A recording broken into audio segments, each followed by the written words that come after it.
Summer is here. The schools are starting to let out, pools are opening, people are wanting to get out and visit friends and family and do fun activities that we were unable to do last year because of the pandemic. And so I wanted to talk to you a little bit today about balancing sleep and summer fun. I am Catherine Govea, certified pediatric sleep consultant and founder of Cloud9 Sleep Consulting. And let's dive in. So I think that if you have kids that are generally sleeping well, we can practice the 80-20 rule, right? So that means that 80% of the time we're hitting those targeted bedtimes and nap times. We're practicing good sleep hygiene. We're sleeping in a cool, dark room. We're sleeping in a stationary place like a crib, a pack and play, a bed versus on the go. And then that gives us 20% of the time where we can be flexible and do fun things, right? Have a later bedtime or a missed nap or an off-timed nap, things like that, without it impacting overall sleep too much.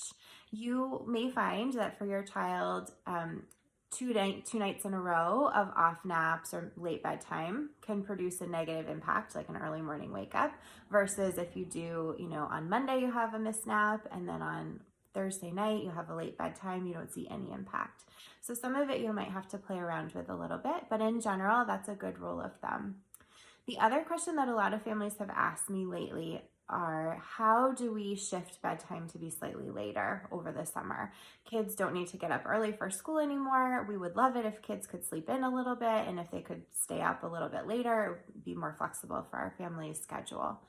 And so what I would say to you is an appropriate morning wake up time for most kids is anywhere between 6 and 7:30 a.m.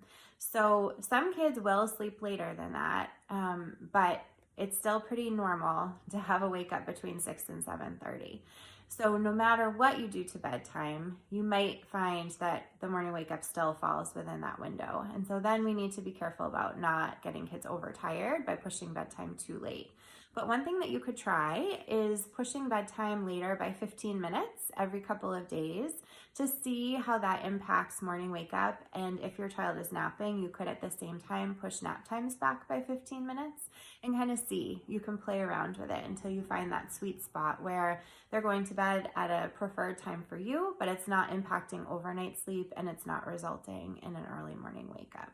So 2 things to try: practice the 80-20 rule, try shifting bedtime later by 15 minutes.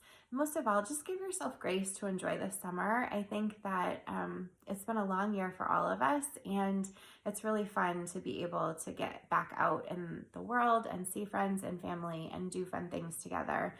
And so just give yourself grace to make that happen while also balancing sleep. I hope that helps.